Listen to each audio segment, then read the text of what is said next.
Yes. तो आज की क्लास क्या है? आज की क्लास में सबसे पहले हम डिस्कस करेंगे डिफरेंट स्ट्रक्चर्स। पहले तो हम दो तीन नाम देखेंगे अच्छे अच्छे कि इनका नाम कैसे दिया जाता है, और फिर उसके बाद हम एल्केन की कैटेगरी के अंदर एंटर कर जाएंगे। ठीक है, तो जल्दी से आप लोग ना चार पांच नाम जो है वो लिख लीजिए, जिनका नाम आपको लिखकर आज बताना है। फर्स्ट स्ट्रक्चर आपके सामने है CH3 CH2 CH3। सिंपल सा एक एल्केन है ना। दूसरा आपके सामने जो स्ट्रक्चर मैं दे रहा हूं that is CH3 C CH2 CH3 CH, यहां पर आएगा CH2 CH3। Okay, and third आपके सामने मैं लाइन रिप्रेजेंटेशन से समझा रहा हूं। लाइन रिप्रेजेंटेशन बोलते हैं, अगर आपको याद हो तो ये आपके सामने एक लाइन रिप्रेजेंटेशन है। ठीक है, और ये आपको 4 कार्बन मैंने दिखा दिए। क्या ये बात समझ में आ गई? जल्दी से एक बार हाथ उठा के बता दो बच्चों, शाबाश। जिनको इनका नामकरण नहीं आता मैं बता देता हूँ, एंड अगर किसी को चाय पीनी है तो चाय ले लीजिए। तो सबसे पहले इसका नाम है सिंपल। 3 कार्बन एटम्स हैं तो 3 के लिए यूज होगा प्रोप, और क्योंकि सभी कार्बन एटम सिंगल बॉन्डेड हैं तो एंड होगा propane. Now in this case, अच्छा सबने हाथ उठाया चाय के लिए चलो कोई बात नहीं। देखो बेटा, in this case the long chain is this, ये होगी हमारी लॉन्ग चेन, जिसमें कितने कार्बन एटम होंगे? 1 2 3 4 एंड 5। तो total 5 carbon atoms we have, है ना। तो और ये जो भाई साहब हैं ये हमारे पास सब ग्रुप का पार्ट हो गया, तो इसका क्या नाम होगा? 3 मिथाइल, 3 मिथाइल, और उसके बाद क्या आएगा बच्चों? पेंटेन। ठीक है, 3 मिथाइल पेंटेन। जल्दी से एक बार हाथ उठा के बताओ किस किस को ये बात समझ में आ गई? शाबाश। How many of you get this? Good. ठीक है, कोमल बेटा पायल को मैसेज कर देना that the link will be in the group. आपको भी यूट्यूब का जो लिंक है वो ग्रुप में मिल जाएगा इस लेक्चर का। ओके गाइस, सो अब इसकी बात करते हैं बच्चों, इसकी बात करते हैं। यहाँ पर 1 कार्बन, 2 कार्बन, 3 कार्बन और ये 4, और ये है यहाँ पर सेंटर में 5 कार्बन। ठीक है, तो ये पांचों कार्बन बीच वाले सेंटर कार्बन से जुड़े हैं। हमें एक लंबी चेन चुननी है। जिन बच्चों को ऐसे समझ में नहीं आता वो इसका कंप्लीट स्ट्रक्चर बना लें, लाइक बीच वाला कार्बन बना लिया और उससे जुड़े हुए हैं इस प्रकार से 4 कार्बन, है ना। और फिर बाकियों की जो वैलेंसी है, इन सब की जो वैलेंसी है वो सेटिस्फाइड होगी किसके द्वारा? हाइड्रोजन के द्वारा। 3 हाइड्रोजन, 3 हाइड्रोजन, 3 हाइड्रोजन, और इस पे भी कितने होंगे? 3 हाइड्रोजन। तो लंबी चेन चुनेंगे 1 2 3। तो इसका नाम क्या हुआ? इसका नाम हुआ 2,2 डाइमिथाइल, 2,2 डाइमिथाइल प्रोपेन। जल्दी से हाथ उठा के बताओ क्या ये बात समझ में आ गई? 2,2 डाइमिथाइल प्रोपेन। बड़े ही आसान है। अभी रोहित कौन है?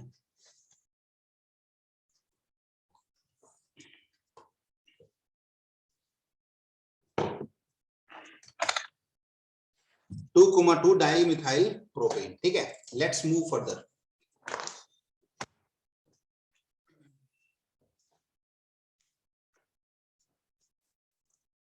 तो बच्चों आफ्टर दिस, ध्यान से सुनना, आफ्टर दिस अब हम जा रहे हैं एक और देखे दिखाए टॉपिक की तरफ। एल्केन के अंदर ही एक टॉपिक है जिसका नाम है आइसोमेरिज्म, है ना। ये भी हमने 10th क्लास में कहीं ना कहीं देखा होगा। Let discuss about isomerism in alkane. Let discuss about isomerism in alkane. Start करें? हाथ उठा दो एक बार जल्दी से फटाफट।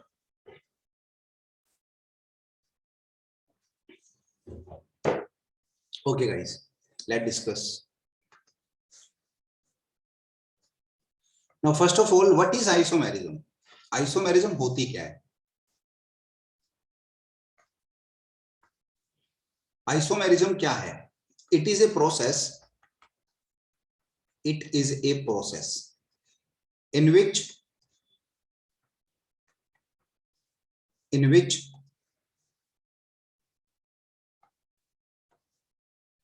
two or more, है ना, जीओसी के अंदर देखा था, in which two or more organic compound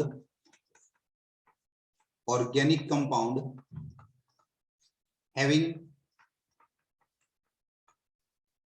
same molecular formula but different structure.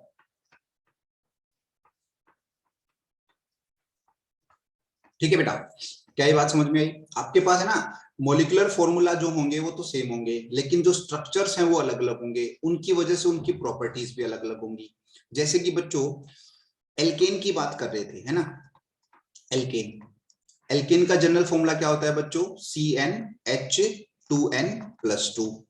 ठीक है, तो इसमें जो पहला मेंबर होगा इस फैमिली का वो कौन होगा? CH4, जिसका नाम क्या होगा? मीथेन। अब मीथेन तो देखो 4 हाइड्रोजन से घिरा हुआ है, तो हाइड्रोजन को चाहे इधर लगा लो उधर लगा लो, रहेगा ये मीथेन ही।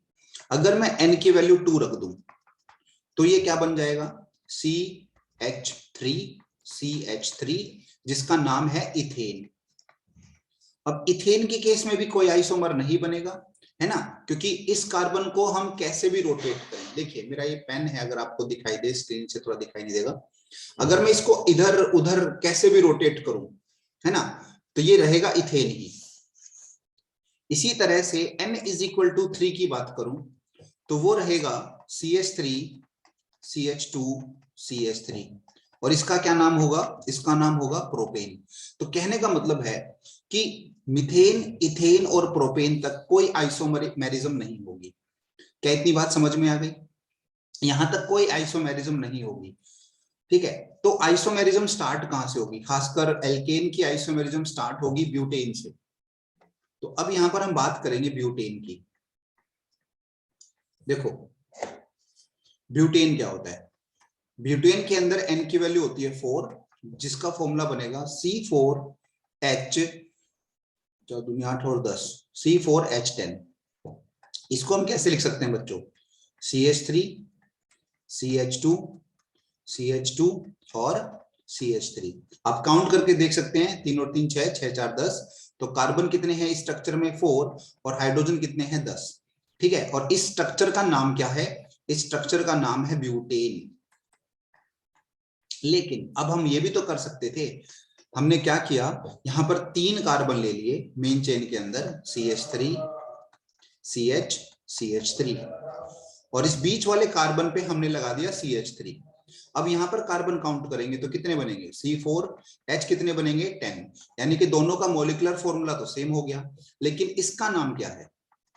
इसका नाम देखिए 2 मिथाइल प्रोपेन। नाम अलग, स्ट्रक्चर अलग, प्रॉपर्टीज अलग, लेकिन केमिकल फॉर्मूला सेम। इसी चीज को कहते हैं आइसोमेरिज्म, और ये दोनों आइसोमर्स हैं। तो ये कौन से आइसोमर्स हैं इसके बारे में बताऊंगा, और एल्केन कौन कौन सी आइसोमेरिज्म शो करता है ये भी हम डिस्कस करेंगे। क्या इतनी बात समझ में है? जल्दी से बताओ, हाथ उठाओ, शाबाश। आज का लेक्चर जरूर आप YouTube पे देखना, क्योंकि आज के लेक्चर में हम कॉन्फॉर्मेशंस की बात करेंगे, बड़ा ही इंटरेस्टिंग टॉपिक है। उसके बाद हम प्रिपरेशन के अंदर घुसेंगे। ठीक है, चलो, विद फुल जोश। मैंने कहा था मैं आप लोगों को मंडे को मिलूंगा। मेरा जोश और मेरी चाय सदा आपके साथ रहेगी, पर पीऊंगा मैं ही। चलिए आगे चलते हैं। ठीक है, डिंपल हाथ उठा रही है। बेटा डिंपल, मैं आपके गाजर के हलवे को बहुत मिस कर रहा हूँ बेटा। सर्दियां जाने से पहले प्लीज एक बार फिर से गाजर का हलवा खिला देना। चलो तो वापिस आते हैं, तो बात करते हैं आगे किस चीज की। इसी आइसोमेरिज्म में ब्यूटेन कौन सी आइसोमेरिज्म शो कर रहा है? इसकी ब्यूटेन जो शो कर रहा है बच्चों, वो शो कर रहा है चेन आइसोमेरिज्म। विभिन्न विभिन्न प्रकार की आइसोमेरिज्म होती है, मेरे प्यारे बच्चों को पता है। चेन आइसोमेरिज्म सबसे ऊपर और सबसे पहले होती है, जो कि एल्केन के द्वारा शो होती है। ठीक है ना, एल्केन के द्वारा शो होती है। इसी को कहते हैं चेन आइसोमेरिज्म। क्यों सर? क्योंकि देखो इस चेन में कितने कार्बन एटम थे? 4। इसके अंदर कितने थे? 3। बस यही अंतर है इन दोनों के अंदर। तो alkane basically chain isomerism show करते हैं। जैसे कि मान लो मैं लेता हूं C5, तो H कितने हो जाएंगे? 12, C5H12। आप लोग खुद ट्राई करें कि कितने इसके आइसोमर्स बनेंगे और मुझे व्हाट्सएप पे जल्दी से मैसेज करें। Let me pose the recording. तो इसके अंदर अगर बात करें CH3, CH2, CH2, CH2 and CH3। देखो मैंने एक बार क्या किया, इन सभी कार्बन को मैंने सीरीज में लगा दिया, एक ही सीरीज में, जिससे बन गया N पेंटेन। ठीक है, हमारे पास बन गया N पेंटेन, पांचों को एक साथ लगा दिया। देन मैंने क्या किया, चलो मैं थोड़ा सा मॉडिफिकेशन करते हुए चलता हूं। मैं क्या करता हूं, एक कार्बन को 4th कार्बन पे ऐसे लगा देता हूं, है ना, नीचे की तरफ करके। लेकिन ये आइसोमर नहीं है। क्यों नहीं है? क्योंकि अब हमारी मेन चेन थोड़ी सी नीचे की तरफ चली जाएगी, रहेगा ये N pentane, so this is not isomer. तो मैं क्या करता हूं, मैं एक कार्बन को 3rd कार्बन एटम पे लगा देता हूं, CH3, CH2, CH, और यहां मैंने लगा दिया मेरा एक कार्बन एटम, और एक कार्बन एटम यहां रहेगा। तो यहां पर जो लंबी चेन होगी वो 4 कार्बन एटम की हो गई। तो इसका नाम क्या बन गया? 2 methyl butane. Okay, 2 methyl butane. Now अब देखो मैंने 2 पे मिथाइल लगा दिया। अब एक काम करते हैं, इस वाले कार्बन पे लगाते हैं। जब मैं इस वाले पे लगाऊंगा तो ये बनेगा CH3CH, CH3, CH2, CH3। तो इस पर भी लग गया। लेकिन प्रॉब्लम क्या है, अब इस बार नंबरिंग यहां से स्टार्ट होगी, जिसकी वजह से इसका नाम सेम रहेगा। तो इसका मतलब ये आइसोमर भी नहीं है। अभी तक कितने आइसोमर बने हैं? 1 और ये 2। ठीक है, now what can we do, हम इस प्रकार से 3 कार्बन की चेन बना लेते हैं। ठीक है, 3 कार्बन की चेन ये बन गई, और बीच वाले कार्बन पे लगा देते हैं बाकी 2 कार्बन। तो ये हमारा हो सकता है। क्यों हो सकता है? क्योंकि इसका नाम अलग होगा, 2,2 डाइमेथाइल, 2,2 डाइमेथाइल प्रोपेन। ठीक है, तो 2,2 डाइमेथाइल प्रोपेन। क्या इतनी बातें समझ में आ गई मेरे प्यारे बच्चों? जल्दी से हाथ उठा के बताओ। शाबाश। So these are the 3 isomers. बीच बीच में मैंने ये जो स्ट्रक्चर बनाए ना आपको समझाने के लिए, वो ये था कि भाई ये नहीं बनेगा, ये नहीं बनेगा। ठीक है, चलो आगे चलें, जल्दी से बताइए, आगे चलें बच्चों। शाबाश, चलो नेक्स्ट। ठीक है, so these all things are about isomerism. हम रुकेंगे नहीं, हम थकेंगे नहीं, हम वापिस आएंगे। ठीक है, तो अब हम स्टार्ट क्या कर रहे हैं, अब हमारा सबसे इंपॉर्टेंट सेक्शन स्टार्ट कर रहे हैं बच्चों। हेडिंग डाल लीजिए, प्रिपरेशन। अच्छा सर, आपने कॉन्फॉर्मेशनल आइसोमेरिज्म के लिए कहा था, चलो पहले वो कर लेते हैं, क्योंकि वो बड़ा आसान है और समझना उसमें मजा भी आएगा। हेडिंग मत डालिए, पहले आप डालिए कॉन्फॉर्मेशनल आइसोमेरिज्म इन एल्केन। ठीक है, कॉन्फॉर्मेशनल आइसोमेरिज्म इन एल्केन बड़ा ही इंटरेस्टिंग टॉपिक है बेटा, और इसको समझने के लिए हमें वापस आना पड़ेगा कार्बन जो एल्केन बनाता है उस पे। हमने बेसिकली CH4 लिया, जिसका नाम क्या होता है बच्चों? मीथेन, है ना, मीथेन। अब इस मीथेन के अंदर ध्यान से सुनो, मैं अगर इसका स्ट्रक्चर बनाऊं तो एक तो कार्बन है, और उस कार्बन पे लगे हुए हैं 2 हाइड्रोजन इस प्रकार से, और इसी कार्बन पर 2 हाइड्रोजन कुछ इस प्रकार से लगे होंगे।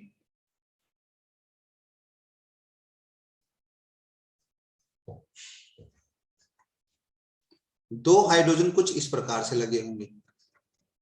अब ध्यान से समझना और इसको याद करना। सर आपने ये एक तो डैश डैश सा बना रखा है, एक सॉलिड बॉन्ड बना रखा है, और 2 सिंपल लाइन से शो कर रखे हैं। इन सब का मतलब क्या है? देखो बेटा, दीज टू बॉन्ड्स, ये जो दो बॉन्ड हैं, these two bonds in the plane with carbon. मैं आपको 3D डायग्राम अभी यूट्यूब से दिखाऊंगा।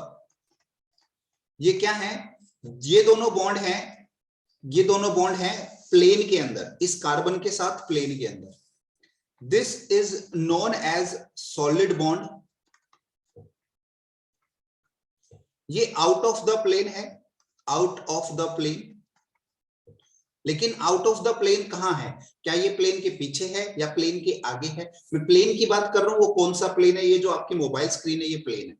इस मोबाइल स्क्रीन की आपकी तरफ है, तो इस उस बॉन्ड को ऐसे रिप्रेजेंट किया जाएगा। और अगर मोबाइल के पीछे यानी कि बिहाइंड द प्लेन है, this is also out of the plane, out of the plane in front of you, ऐसे इसको लिख सकते हैं। और इस बॉन्ड को यानी कि ये वाला जो बॉन्ड है, ये भी आउट ऑफ द प्लेन है लेकिन बिहाइंड है, ठीक है। इसीलिए इनको अलग अलग कैटेगरी से शो किया गया है। क्या इतनी बात समझ में आ गई? जल्दी से बताओ, क्या ये चारों बॉन्ड की ज्योमेट्री समझ में आई?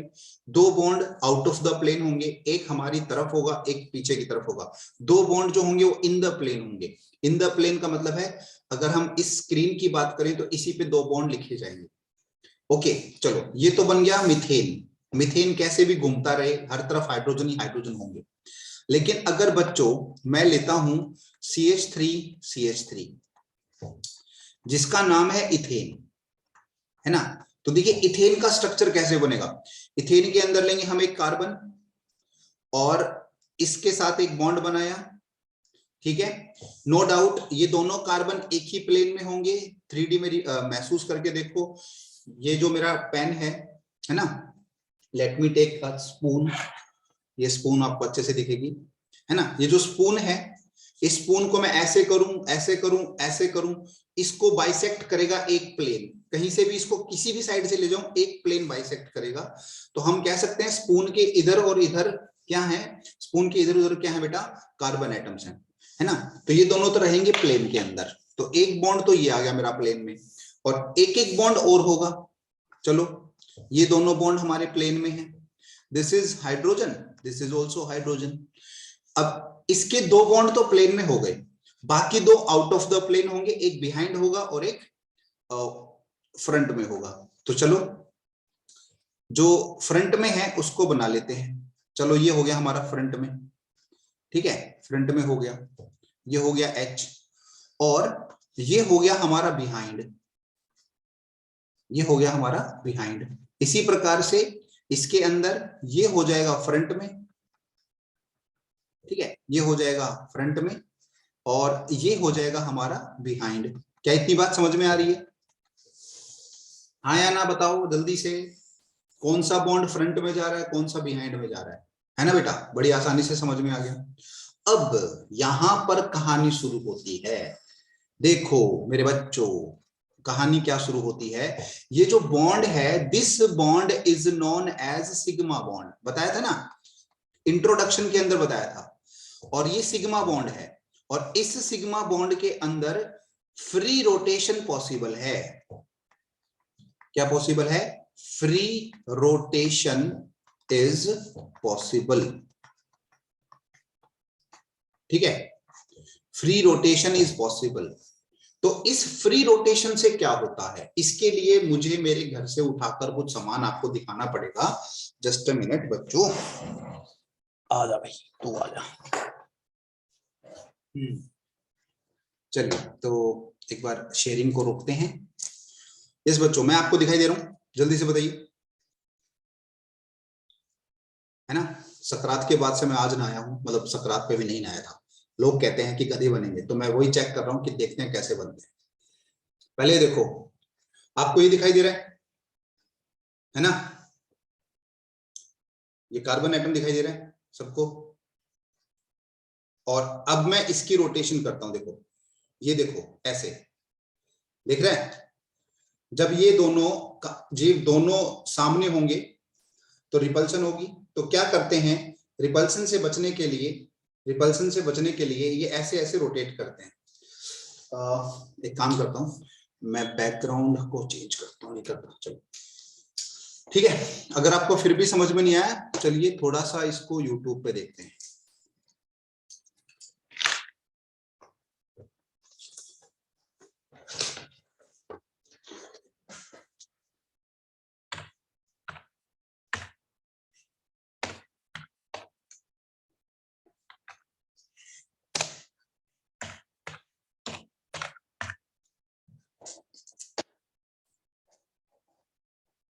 एक बार,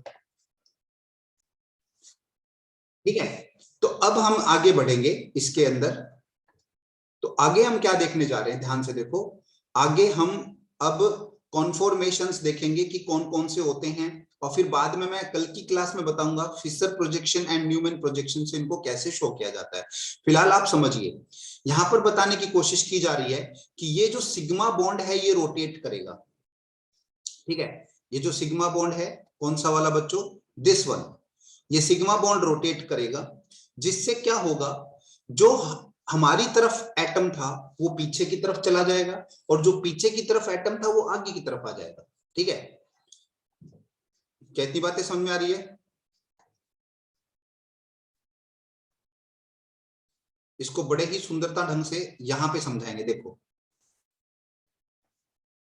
आपको दिख रही है स्क्रीन? ठीक है, देखो बच्चों, इससे पहले कि ये भाई साहब बोले मैं समझा देता हूं। ये जो ब्लैक एटम्स आपको दिखाई दे रहे हैं, these black atoms are carbon, है ना। ये दोनों कौन है, कार्बन है, और इनको जोड़ा गया है बीच के सिग्मा बॉन्ड से। आप सबको दिखाई दे रहा है? गुड। और ये जो सफेद सी बॉल है उधर पीछे वाले कार्बन एटम पर, वो है हाइड्रोजन्स, और जो ग्रीन सी बॉल है ये भी हाइड्रोजन्स हैं। फिलहाल देखो क्या हो रहा है, फिलहाल ध्यान से देखो, इस बॉल के सामने कोई बॉल नहीं है, नहीं है ना कोई बॉल, और इसी तरह से इस बॉल के सामने भी कोई बॉल नहीं है। किसी भी ग्रीन या व्हाइट बॉल के आमने सामने कोई बॉल नहीं है। ये सबसे स्टेबल कॉन्फ़िगरेशन है। ठीक है, तो अब देखिए ये भाई साहब इसको रोटेट करेंगे। ठीक है, अब ये इनको रोटेट करेंगे, चल भाई रोटेट कर, छू मंतर काली कलंतर, अरे पता है हमको मत सिखा, जल्दी बता, जल्दी कर, रोटेट कर इसको, हाँ शाबाश। अब देखो ये इन्होंने रोटेट कर दिया, क्या इतनी बात समझ में आ गई? जल्दी से बताओ हाथ उठा के, शाबाश। अब रोटेट करने से क्या हुआ, व्हाइट एटम ग्रीन एटम यानी कि दोनों हाइड्रोजन हाइड्रोजन आमने सामने आ गए। इसी प्रकार से हमें इसके पीछे का एटम दिखाई नहीं दे रहा, इसका मतलब वो भी आमने सामने है। इसी तरह से ये भी आमने सामने हो गए। तो प्यारे बच्चों, ऐसे रोटेशन से, इस रोटेशन से ये अलग अलग चीजें बना रहे हैं, इन्हीं को कहते हैं कॉन्फॉर्मेशंस। और ये सिंपल सिग्मा बॉन्ड वाले कंपाउंड के अंदर होते हैं। सर अंतर क्या है तो दोनों हाइड्रोजन ही ना, नहीं, इन दोनों में अंतर है इनकी रिलेटिव स्टेबिलिटी का, जिसको मैं अभी आपको स्क्रीन पे समझाऊंगा। पहले जल्दी से बताओ क्या इतनी बातें समझ में आई? शाबाश, वेरी गुड। ठीक है, तो चलते हैं, अब हम समझाते हैं उसके अंदर कि ये हो क्या रहा है। देखो बेटा, अब ये मेरा एक एटम है ना, मैं इस एटम को, पीछे वाले एटम को डॉट से लिख रहा हूं, और सामने वाले एटम को ऐसे सर्कल से लिख रहा हूं। डॉट कौन है, पीछे वाला एटम, कार्बन पीछे वाला कार्बन, और सर्कल क्या है, आगे वाला कार्बन। अब ध्यान से देखना, मैंने क्या किया, यहां पर हाइड्रोजन लगाया, यहां पर हाइड्रोजन लगाया, और यहां पर भी हाइड्रोजन लगा दिया। इसी प्रकार से मैं अगले एटम पर भी हाइड्रोजन, सॉरी पिछले एटम्स पर भी हाइड्रोजन लगाऊंगा। ये पिछले एटम का हाइड्रोजन, ये पिछले एटम का हाइड्रोजन, और ये पिछले एटम का हाइड्रोजन। क्या इतनी बात समझ में आई? इस केस में जो रोटेशन हुई थी, है ना, मैंने बच्चों इसको देखा कैसे है, देखो सर ये आपने बनाया कैसे, पहले इस बात को समझो। मैंने ये जो कार्बन है ना, ये दो, ये वाला कार्बन, इसको उठा के अपनी नाक की तरफ ले आया, है ना, इसको घुमा के ऐसे अपनी नाक की तरफ ले आया।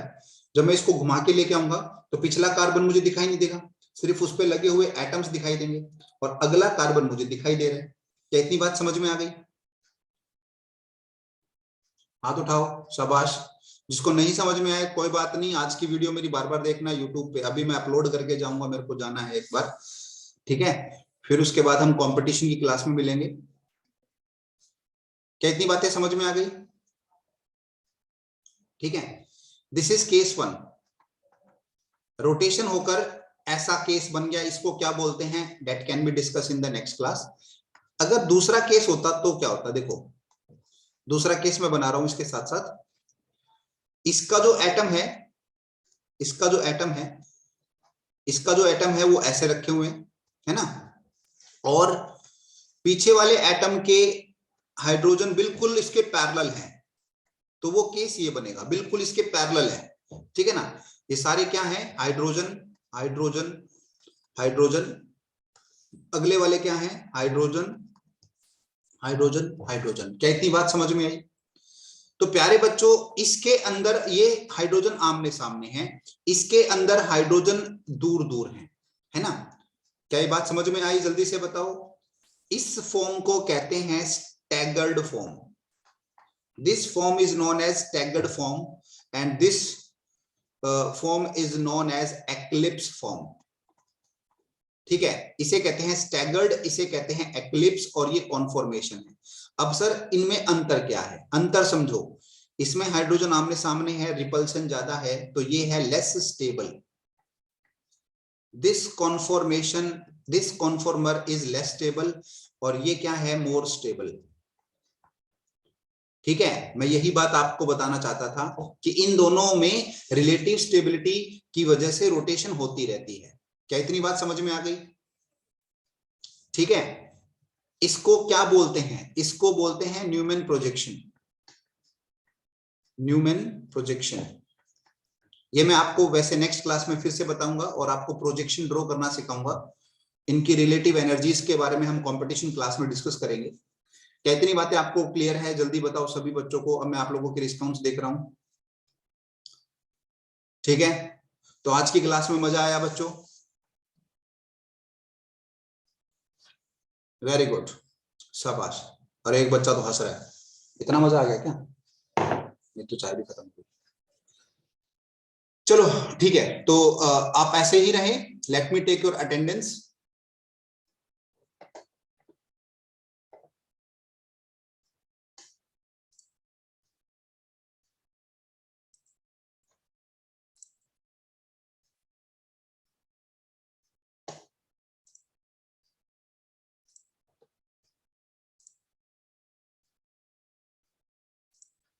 चलिए, तो मैं अटेंडेंस ले रहा हूं। ओके बच्चों, तो कल मिलते हैं, कल की क्लास में, ठीक है। Take care, bye bye.